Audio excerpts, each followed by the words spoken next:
Hello guys, welcome back. So for this episode we will be talking about the chapter 1 of our subject, which is all about human. So many of you might think, why do we need to study human? Is it really necessary to study human? Uh, Obviously, we really need to study human because from our subject itself, it's human computer interaction. So we need to know the personality of or traits of every human because they are our target users when we will be developing systems. So sila man ato ang target. So dapat kabalutag unsa ilahang mga personalidad, unsa ilang ganahan, unsa dili nilang ganahan. So when you say human is capable of processing information via the input and the output channels. This is through visual or to the eyes, auditory to the ears, haptic or sense of touch and movement. So information stored in humans are through sensory or the short term and so with the long term memory. And then information processed and applied through reasoning, problem solving skills and errors. So these are all capabilities of how human process and respond to every information that he or she receives. So human has vision. So there are two stages in human vision. These are first the physical reception of the stimulus, which is happened through the eye, and the processing and interpretation of stimulus, which is happened to our brain. So the eye is serves as the mechanism for receiving light and transforming it into electrical energy. So before we can perceive things or we can decide on certain things that we see, the eye must convert first the signal that she receives and then forward it to our brain for it to be for us to come up with a decision or for us to perceive that things that we see. And then light reflects from objects and images are focused upside down on retina. So if you can still recall your class in your high school days during in your science, in which there you can prove that light really travels in a straight path, and you can prove it using the pinhole camera. That's why if you will try to look at it in the pinhole camera, you can see things upside down. So baliktad gid actually ang tanang mga butang sa kalibutan, nakabaliktad na siya, but because of our brain, the brain process ang mga baliktad nga nakita sa tuang mata, that's why gitarong na siya sa tuang brain. Retina contains rods for low light vision and cones for the color vision. Okay, so rods and cones ang gigamit sa tuang retina. So how we interpret the signals that we receive from the eye. So usually we perceive things through first is size and depth. So usual nato is makasabuta or makahimo tag conclusion sa usa ka butang, makaila tag unsa na siya depende sa iyang gidagkon or sa iyang gigagmayon. Kay ug mayon ka nga nailayo kayo, maglisod kag identify whether it be mayon ka nga tao ba na or butang ba na or unsa na siya tungod sa kagamay. So magdepende ang imong pagsabot sa usa ka butang, pag-perceive sa usa ka butang depende sa iyang gidak-on. Also, we can perceive also things through brightness or sa iyang kahayagon. So that's why at night we cannot barely decide or conclude what we have seen. Dilisod ta og conclude kung unsa gina siya kay because ngit-ngit walay brightness, walay light, so less ang brightness niya. So brightness really is very important. That's why in the application of technology, if you can observe your phone nowadays, ang iyang bright is automatic na mo adjust sa palibot sa iyang environment. So kung adlaw hayag, mas hayagan pag niyang maayo for us to see it clearly. Kung magabi ipod ihapong pa kanan, ihapong pa duluman, so automatic na siyang ma-adjust. And so with color, that's why maglisod ta og kuan, maglisod ta og sabot sa usa ka butang kung dili maklaro ang iyahang color. So color is also very important. So in application to this, when you will be developing systems pohon, when you will be developing your own systems, please make sure that all is well when it comes to color, brightness, and the size, because kasi maghimo kag mga button imong button dagko kayo nyang imong kalamoy sa imong user gagmay ra kayo, so maglisod sila, or gagmay kay imong button nya ang mga tudlo sa imong user nga mogamit is dagko kayo, so maglisod, so imo na siyang ibagay-bagay. Next, proceed with reading. So humans also are capable of reading and also come up with a decision on what they have read. So there are several stages in reading. First is the visual pattern perceived, and then it will decode using internal representation of language, interpreted using knowledge of syntax. So reading involves saccades and fixations, and perception occurs during fixations also.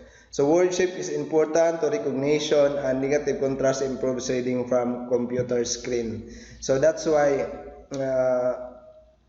it's very important, because interaction usually becomes good, or mas ma-improve ang interaction sa usa ka user o sa imong system kung ang system nga gigamit is much more readable, mas maklaro ang iyang mga text, because basin niya maghimo kag mga application or system unya dili maklaro ang imong gipangbutang nga mga text, so maglisod og gamit ang imong mga target user. We also have hearing. So hearing provides information about environment. So what we hear, makadungog ganitag tingog, makadisadayon ta og oy si kuandron or si kuandron, o basta kinsa nga tong dingog nga dunggan. So to the use of our ear, which has three, which considers as our physical apparatus. So the outer ear protects inner and amplifies sound.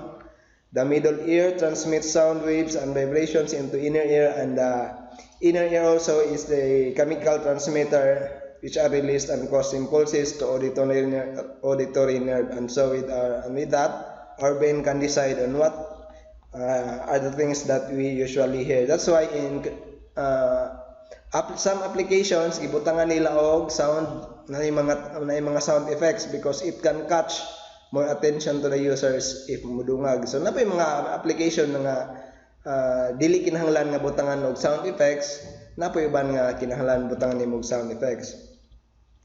So sounds has characteristics also. It has pitch, is considered to be the sound frequency, the loudness, and the timbre. So humans can hear frequencies from 20 Hz to 15 kHz, so less accurate, distinguishing high frequencies than low. And auditory systems filter sound, so it can attend to sounds over background noise. For example, the cocktail. So naay mga mga panahon nga magyagaw usahay kabantay ka magyagaw, but still you can understand. Kung ato kag basket diskuhan, di ba, magsabot magkasinabot ra man gyapon mo bisan usahay og kuan, usahay og langas kaayo.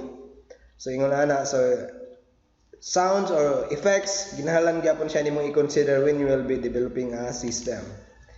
Touch, so it provides important feedback about environment, maybe key sense for someone who is virtually impaired. So naay mga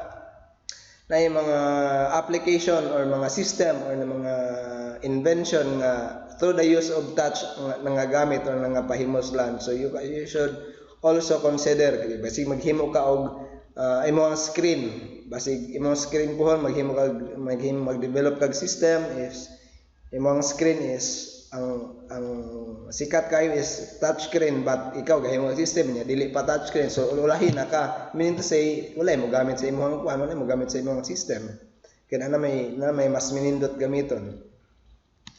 So human has a memory. So there are three types of human memory.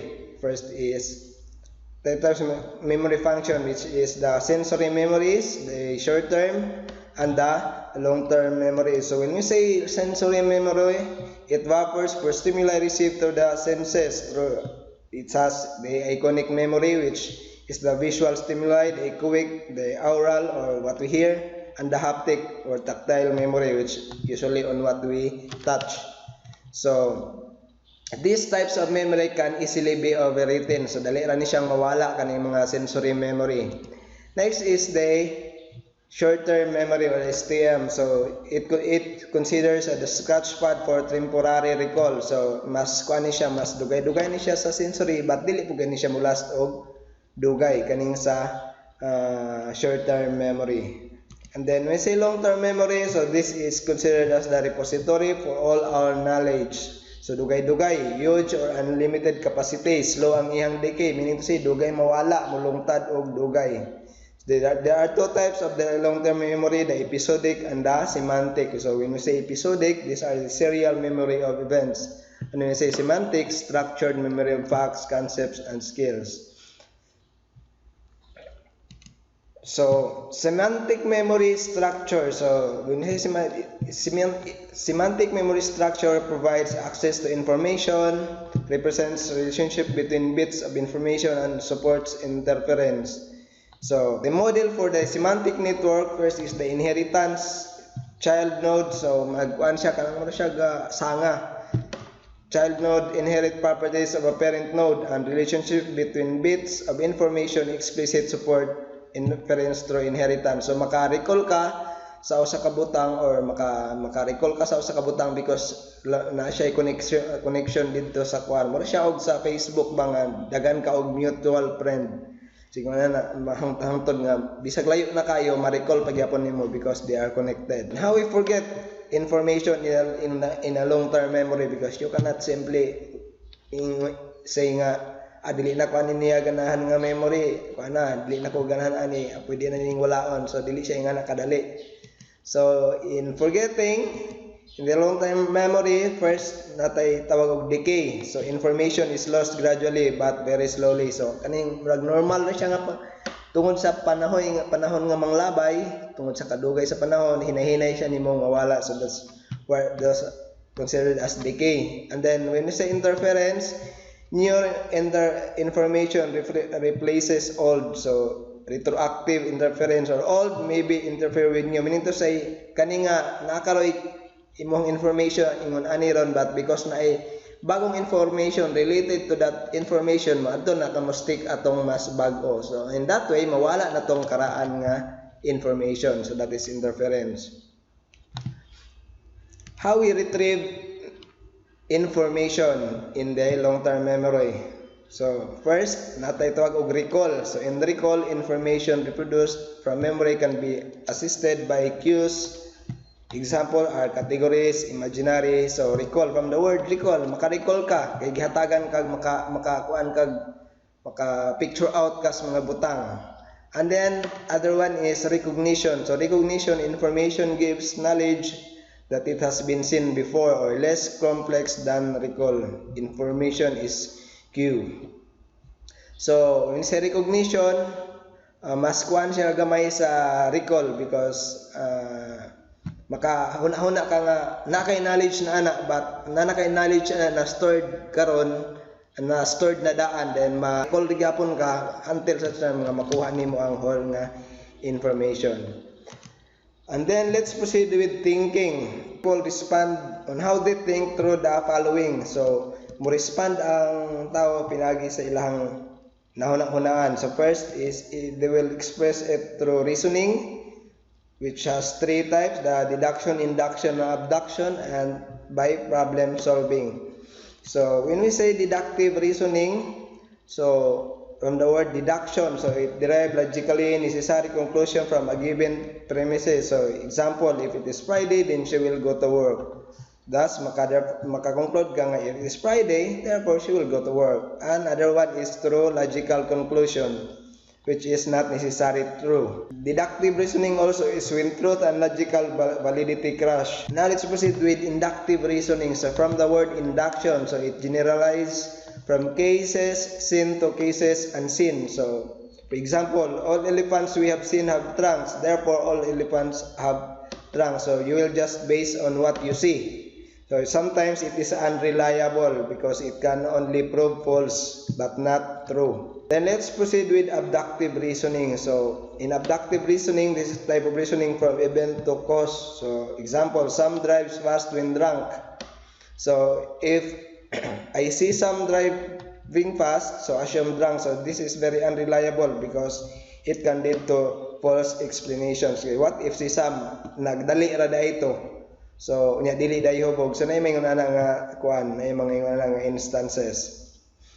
Problem solving. So in problem solving, usually we solve problems by processing and finding solution to unfamiliar tasks using our knowledge. Then we use also several theories that we know, just like what other scientists did. And then we use also analogical mapping.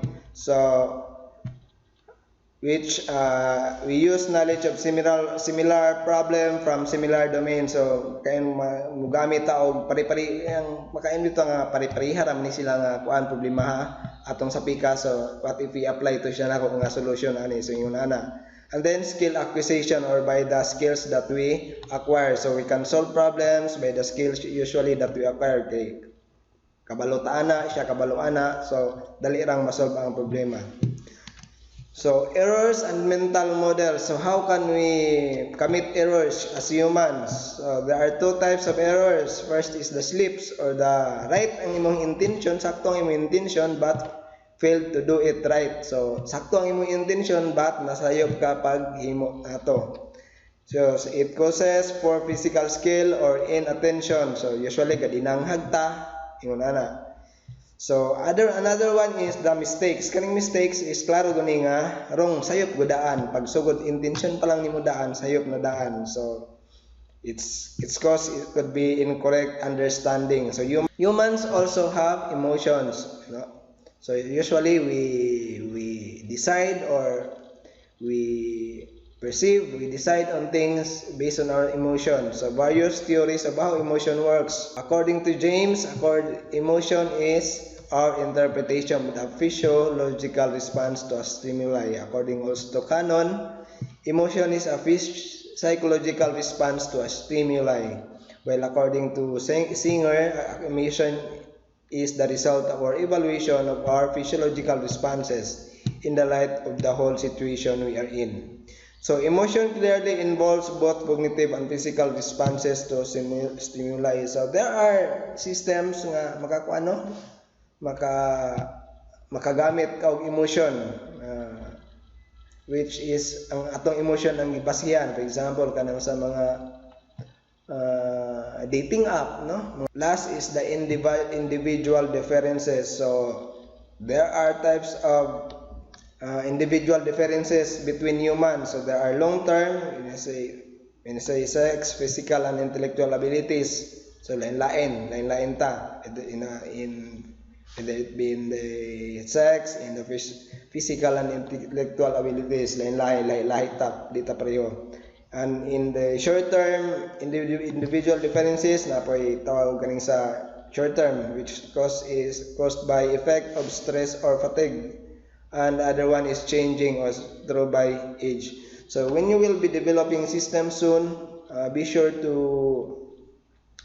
dapat nimong ialang-alang so ang imong system in each differences of every user.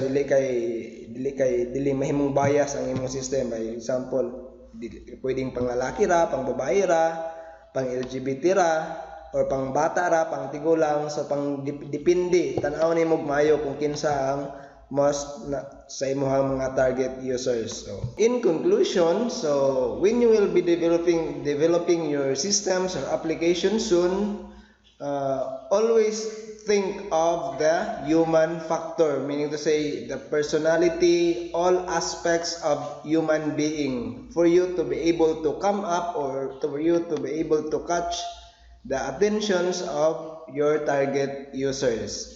So that would be all. Thank you.